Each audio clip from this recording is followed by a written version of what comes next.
back here in the U.S. on the harrowing scene in a Las Vegas courtroom, a defendant lunging at the judge who had just sentenced him. Here's Kana Whitworth. But why? What could drive someone to attack the very person deciding their fate?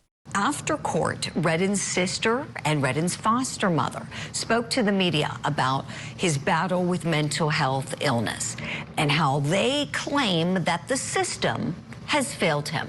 In 2012, Deobra Redden was convicted of assault against a family member. He served 45 days in jail. The very next year, he was convicted 3 separate times for domestic battery. 3 times in 1 year. For over a decade, the pattern repeated. Conviction after conviction. Release after release. The system kept giving him chances. By early 2023, Redden appeared before Judge Mary Kay Holthus on charges from 2021. She released him without bail, then sentenced him to a year of probation. He violated it. When he violated probation again in October, Holthus ordered him to serve 106 days in jail. But court documents don't clearly show if he actually served that time. On April 18, 2023, Redden's brother-in-law called 911 to report a stolen vehicle. Redden saw this as betrayal. He grabbed a baseball bat and swung it at his brother-in-law. He was arrested for attempted battery with substantial bodily harm. 9 months later, investigators uncovered something critical. Redden had been diagnosed with paranoid schizophrenia. I don't understand why the state is really going after my character. I mean, I've always had problems since I was a little kid of psychosis and being in big crowds and always feel like my life is in danger. I didn't know, being a young person, even in middle school, elementary school, knowing that I fear for my safety. I'm just being me, going to school, growing up, trying to do the right things. I never get tired of trying to do the right things. The state just said that I have no remorse. I feel like Judge Johnson, she doesn't know me. I understand she's doing her job. I'm not mad at her for that, but I know that I'm not a bad person. And I'm thinking, even she knows that, but I'm sitting here she's doing her job, you know? And I believe that you all know that I'm not a bad person. I'm not an evil person.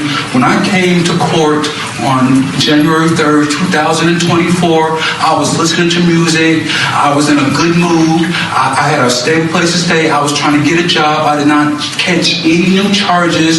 I'm not a bad person. I don't understand why the state is trying to prove me as a bad person. I understand they have a job to do, but this is it's not right to me, you know? I'm not an evil guy, and I just keep going after me. I see spirits, I hear voices. I've been going through this for over a decade now, really since 2012, you know? And I just feel attacked or just not safe since I was a little kid. And me growing up, I didn't know that I had these problems. Redden pleaded not guilty by reason of insanity. His defense argued he had been unmedicated for 2 months when he attacked the judge, that he may have been acting from a break with reality, not a conscious choice. Doctors evaluated him and concluded he knew the difference between right and wrong. That became the legal standard for sanity. Not whether he was sick. Not whether his medication had been withheld. Just, did he know right from wrong? Tell us about your brother and the brother that we haven't seen. You know, who is he like? What is he like? And how did he get in this situation? Well, he's basically born with mental illness. He was born with crack cocaine in his system. So his chance of life was taken at birth. Deep inside, he's a good person. He's just not had the opportunity in life to be surrounded by positive people, meaning his own family.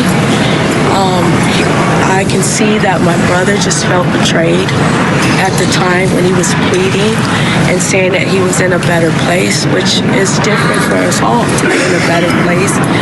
I mean, when we struggle from mental illness, it's a chemical imbalance.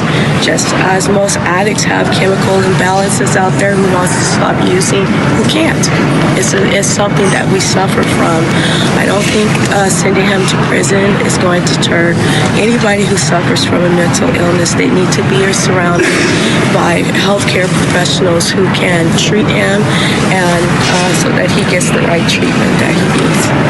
He's been in and out of mental health court, so now he's going to go to prison on this thing. But you were saying to me when we were walking down here, you don't think that that's going to help him in any way? It's not, because the people in prison are trained to, for prisoners. They're not trained for people who suffers from mental illnesses. So he will not get the proper treatment that he needs.